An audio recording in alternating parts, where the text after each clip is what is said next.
Hadir, Pak. Velin, Valencia, Erin, Mhm. Dian. Hadir, Pak. Oke.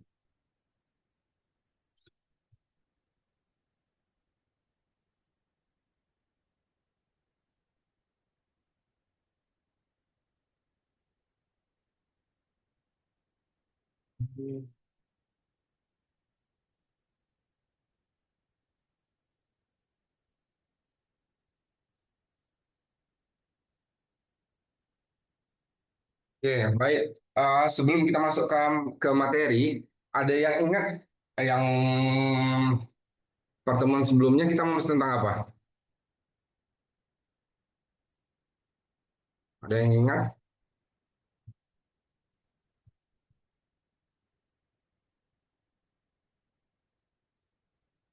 Etika konten, Pak. Apa?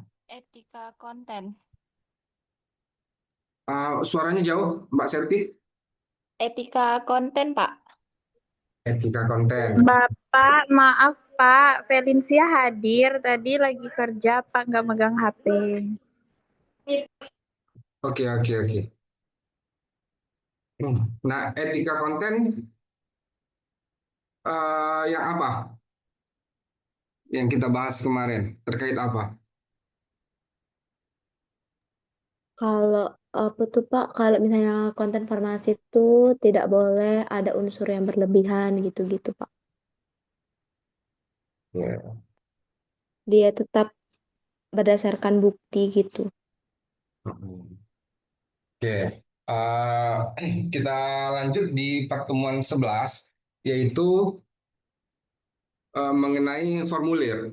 Nah, sering kita inilah ya, kita sering lihat di beberapa website ada banyak yang menggunakan formulir, baik itu terkait untuk kritik dan saran ataupun yang lainnya. Saya share dulu.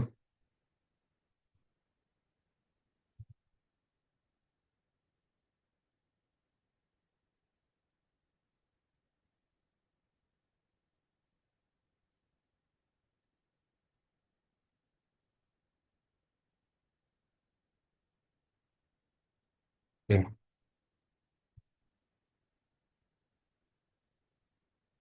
sebentar.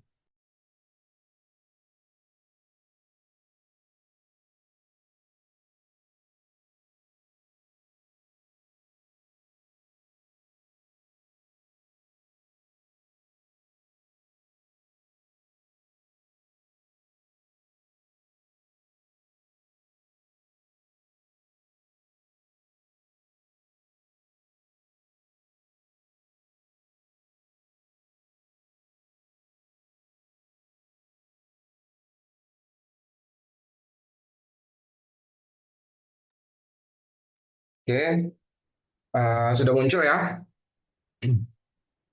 Nah, kira-kira apa sih sebenarnya fungsi formulir? Nah, teman-teman pasti sering lah berkaitan sama formulir. Nah, itu apa sih sebenarnya? Ada yang bisa jawab? Kegunaan dari formulir.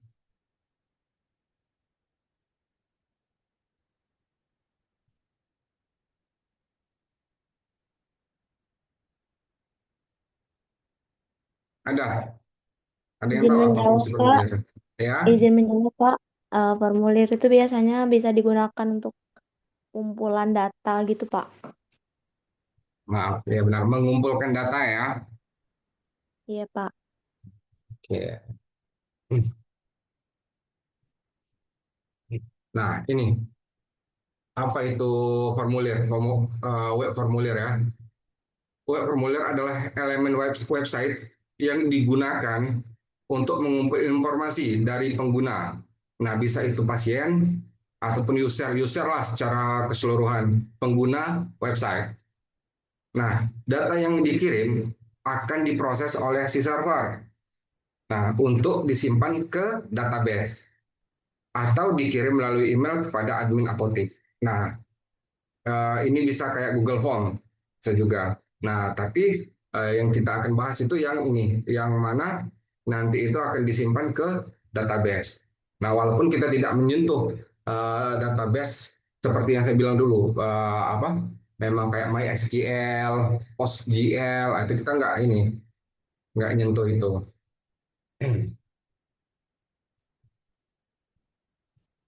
Nah, di anatomi sebuah formulir tentunya terdiri dari elemen input ya, yang mana elemen input terdiri dari nama, email, nomor HP, atau mungkin bisa mengunggah foto ataupun file. Nah, yang mana sekiranya dibutuhkan.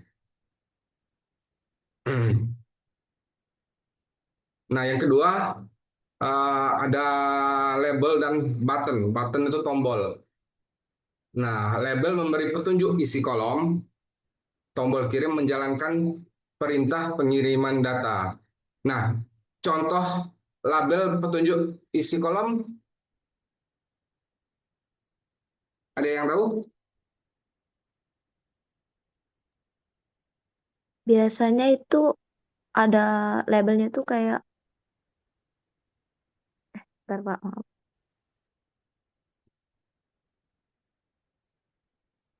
Nah, kayak ini. Ini ada label nama. Nah, di sini kadang ada yang menambahkan ini juga yang di dalam. Kelihatan ya? Kelihatan Pak. Nah, seperti ini. Nah, kalau yang button itu ini tombol. Yang daftar ini, nah ini button namanya, tombol. Nah, inilah yang menjalankan perintah saat kita klik. Nah, maka dia akan memproses datanya akan masuk di database.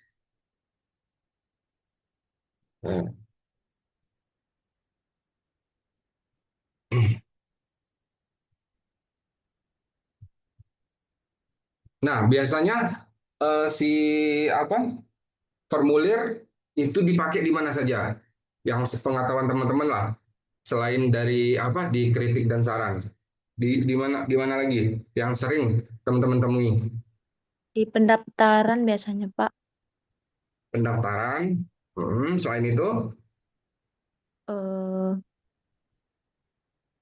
kayak survei kepuasan gitu Pak. survei kepuasan, formulir juga. Terus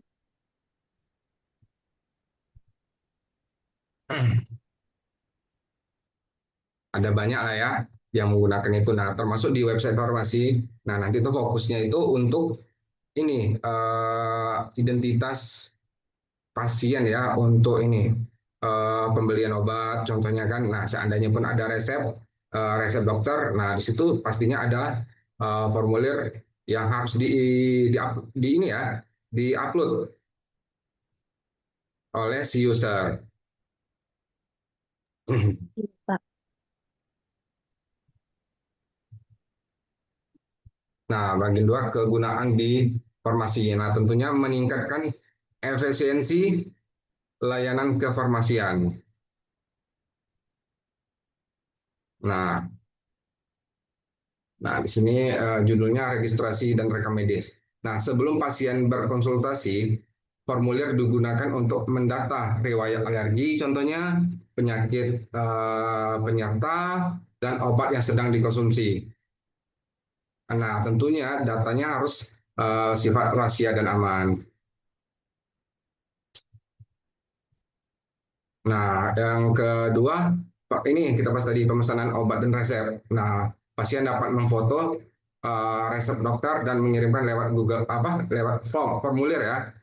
Nah, apotek kemudian akan memverifikasi keaslian resep yang menyiapkan dan menyiapkan obat untuk diantar atau diambil. Itu. Nah, selanjutnya ada formulir konsultasi apoteker ya, yang mana ada tanya jawab. Yang kedua ada edukasi, termasuklah di ketiga ada janji temu, yang mana bisa menjadwalkan konseling tatap muka dengan farmasis klinik. Nah, yang edukasi ini mengirimkan informasi efek samping melalui balasan formulir otomatis. Nah, bisa juga kayak chat. Nah, seperti itu.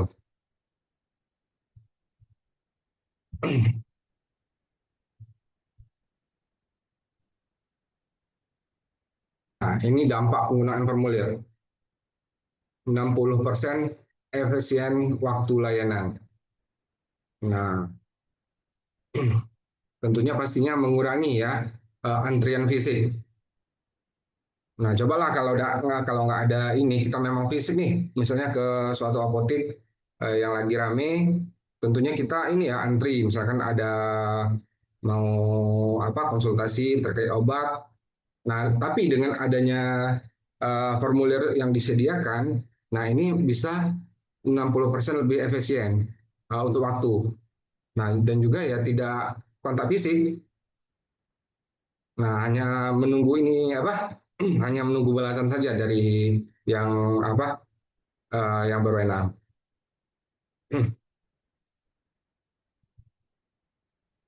Nah, di sini selanjutnya di mana sebaiknya meletakkan formulir.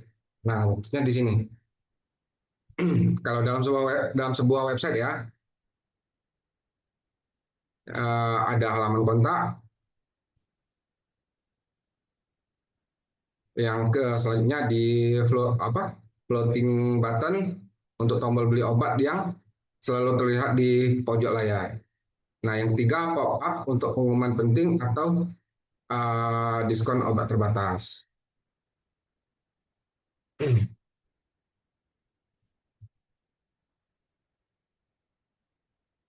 Selanjutnya ada ini layout website. Nah, header dan hero section. Letakkan tombol hubungi apoteker di bagian atas agar pasien yang sedang panik bisa menemukan bantuan segera. Nah, teman-teman, bagusnya dalam sebuah website di navbar ya, di header di atas pokoknya. Nah, itu ada menu hubungi kami atau hubungi apoteker. Nah, yang mana saat diklik langsung ke halaman form untuk pengisian ataupun nanti bisa uh, di dikaitkan dengan API WA. Nah, yang mana saat diklik langsung masuk ke WA apotek. Nah, yang selanjutnya di sidebar dan footer. Nah, gunakan sidebar untuk formulir pencarian obat dan footer untuk berlangganan kesehatan newsletter. Nah, ini perlu diingat prinsip UX, user experience modern. Formulir yang baik tidak pernah memaksa user berpikir keras untuk mengisinya. Nah, artinya kecuali memang yang ini ya untuk pembelian obat, apalagi obat-obat tertentu, nah itu memang harus memaksa untuk mengisi karena memang itu udah kewajiban. Nah, tapi kalau formulir yang lain jangan pernah kita paksa. Nah, contohnya saja yang YouTube. Nah, YouTube bukan premium kan itu banyak nih. Kadang ngasih formulir-formulir kayak gitu. Nah, itu bisa kita lewati. Nah, dan itu tidak mewajibkan kita untuk mengisi formulir tersebut.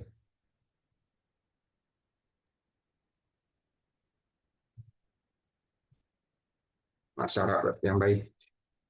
Nah, kriteria formulir user friendly. Yang pertama, validasi real time. Nah, beritahu jika penulisan dosis obat salah sebelum form dikirim. Nah, yang kedua ada mobile responsive. Nah, tentunya kita pernah kita bahas juga dulu, hampir semua orang, tidak hanya pasien, itu lebih sering membuka web melalui HP. Nah, tentunya harus lebih responsif untuk mobile. Nah, kecepatan. Nah, jangan gunakan formulir yang berat dan memperlambat loading website. Nah, kalau di WordPress sendiri, nah itu banyak nih untuk formulir. Ada WP Form, ada apa lagi? Ada banyak lah pokoknya. Nah, di situ teman-teman carilah yang mana yang terbaik. Nah, selanjutnya ada CAPTCHA, lindungi apotik dari serangan spam bot. Nah, CAPTCHA teman-teman tahu ya, yang biasanya kita sering ini isi. Misalnya ada yang angka, atau ada yang kayak kita harus menentukan gambar, kayak gambar jambatan. Nah, seperti itu. Nah, gunanya apa? Untuk melindungi dari serangan bot. Nah, karena memang kalau kita pakai yang dari bawaan dari ini ya, dari plugin, nah itu biasanya memang mudah untuk disusupi. Nah, tapi dengan adanya Captcha ini, nah itu kita lebih terlindungi dari serangan spam bot. Itu.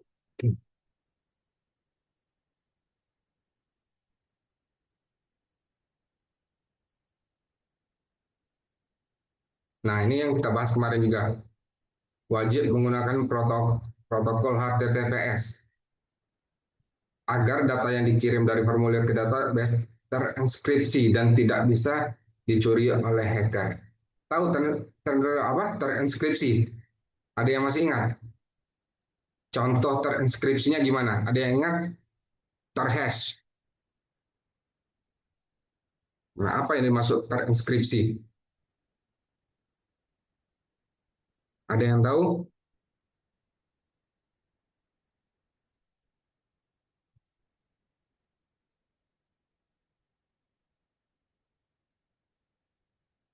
Ada contoh data yang terenkripsi atau terhash. Data itu tidak dapat diacak-acak oleh pihak lain, Pak. Contohnya, contohnya gimana?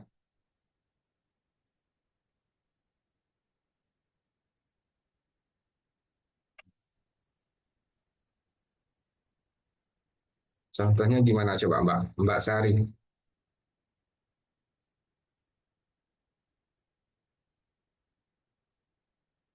Nah, contohnya gini. Seperti yang kita bahas kemarin, pertemuan kemarin juga, terenkripsi maksudnya gini, saat kita nulis password lah contoh atau yang lainnya yang sensitif ya, Unaja 123 atau nama lengkap kita nih. Nah, saat dikirim ke database, tapi wajib menggunakan HTTPS. Nah, nanti bisa terenkripsi, dia akan berubah. Jadi kode-kode acak yang nggak bisa dimengerti, akan acak jadinya saat dikirim ke database. Seperti itu. Misalkan kita tulis password saja, misalkan Unaja. Nah, saat kita tulis Unaja saja, kalau sudah terenkripsi itu akan panjang. Jadi 36, biasanya 36 ini ya. 36 angka gabungan angka sama huruf. Gitu. Nah, ini yang tadi, yang responsif. Kesimpulan, formulir harus terlihat sempurna di layar smartphone. Coba teman-teman bayangin, ada pasien lagi butuh-butuhnya obat, terus buka laptop lagi agar bisa ngisi formulir. Repot. Nah, kalau tidak, nggak responsif. Ya kalau ada laptop, kalau nggak ada, gimana? Nah, jadi memang harus lebih responsif.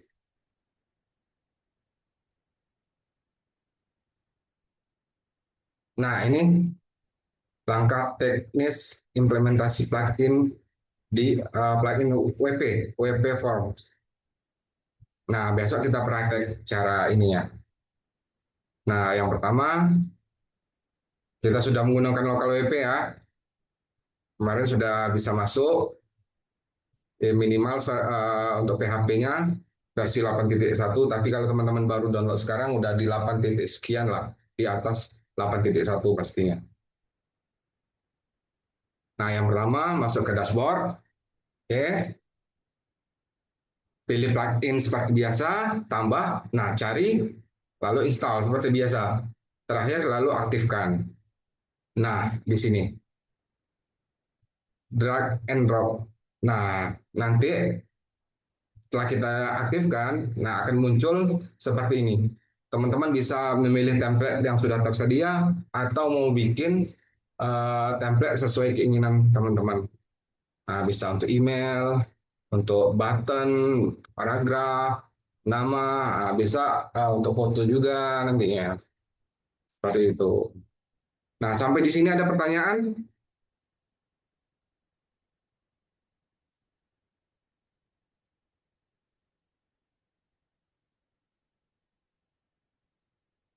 Ada pertanyaan nggak kira-kira?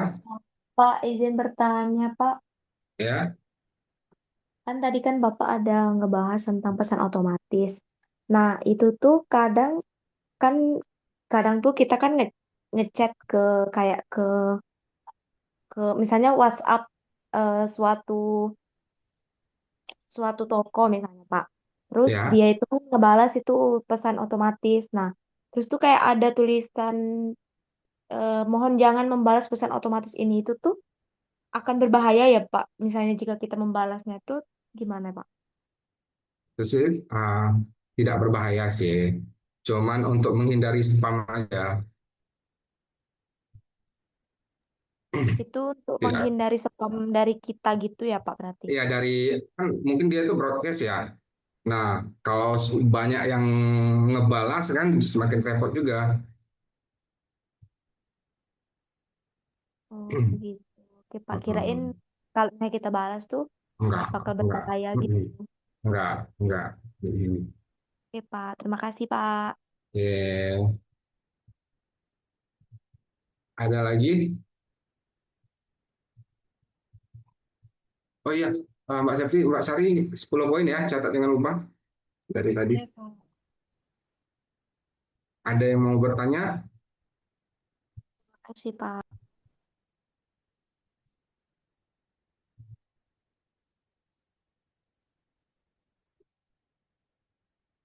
Tidak ada yang bertanya?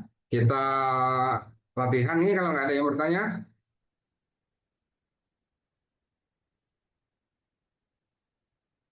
Diskusi di Spada ya, Pak. Bukan diskusi. Saya sudah ini nyiapin soal, 3 soal esai di Spada. Nah, teman-teman jawab sesuai pengetahuan teman-teman. Ini nggak ada benar salahnya, nggak ada. Pendapat teman-teman saja. Nah, saya harap ya, jangan pakai AI. Tinggal Itu jawab aja, materinya nggak ada benar salahnya. tentang, itu materinya tentang yang hari ini ya, Pak. Tentang hari ini, Oh, oke, Pak. tentang hari ini dikit kok. Yang kita bahas cuma juga dikit kan. Itu terakhir Boleh, kapan teman. ya, Pak? Nanti jam di setengah 12. Baik, Pak. Cuma 3 soal, nggak lama kok. Nah, teman-teman boleh lihat sepada, boleh langsung mengerjakan. Nggak ada pakai password, teman-teman jawab. Nah, sekali aja ya, jangan sampai ada yang 2 kali.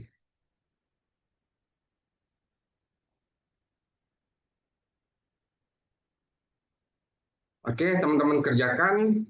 Nanti di jam 11, setengah 12, atau besok saya lihat, lalu saya nilai.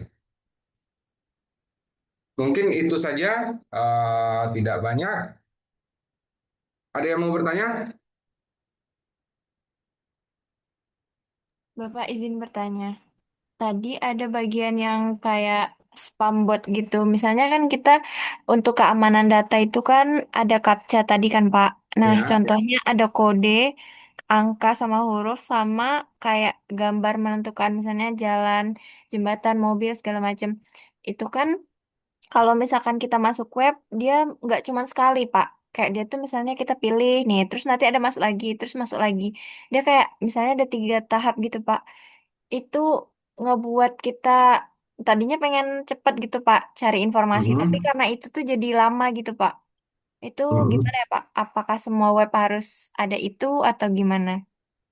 Eh, Kalau yang bersifatnya formulir ataupun ada ngisi lah ya dari user ngisi ke dalam masukin database, itu harusnya wajib menggunakan CAPTCHA.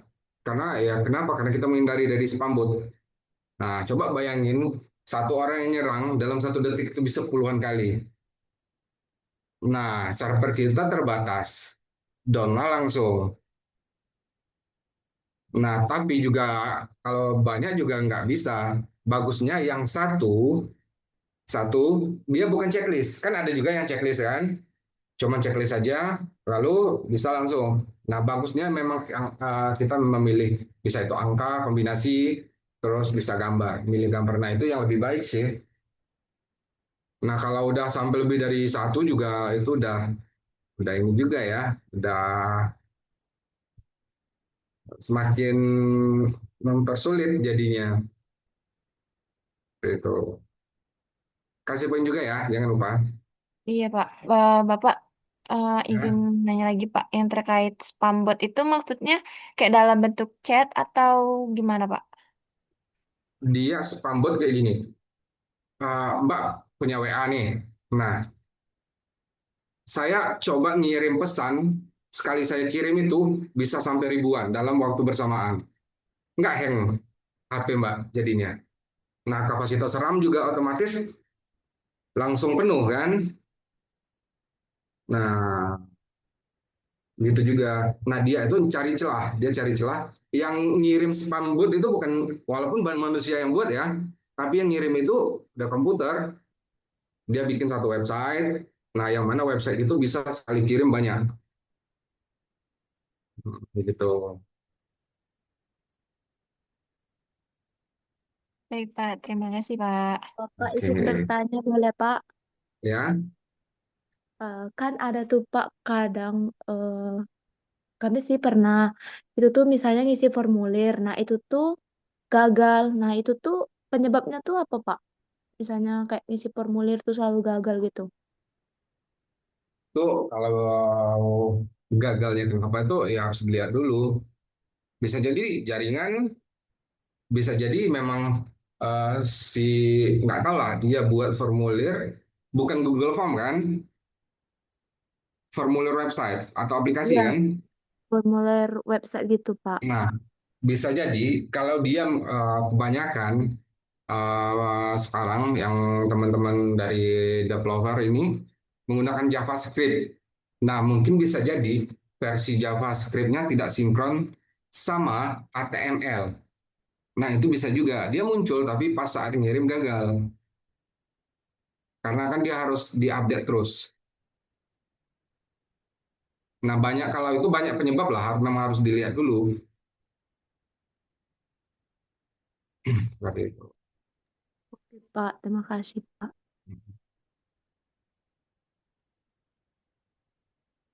Udah lagi?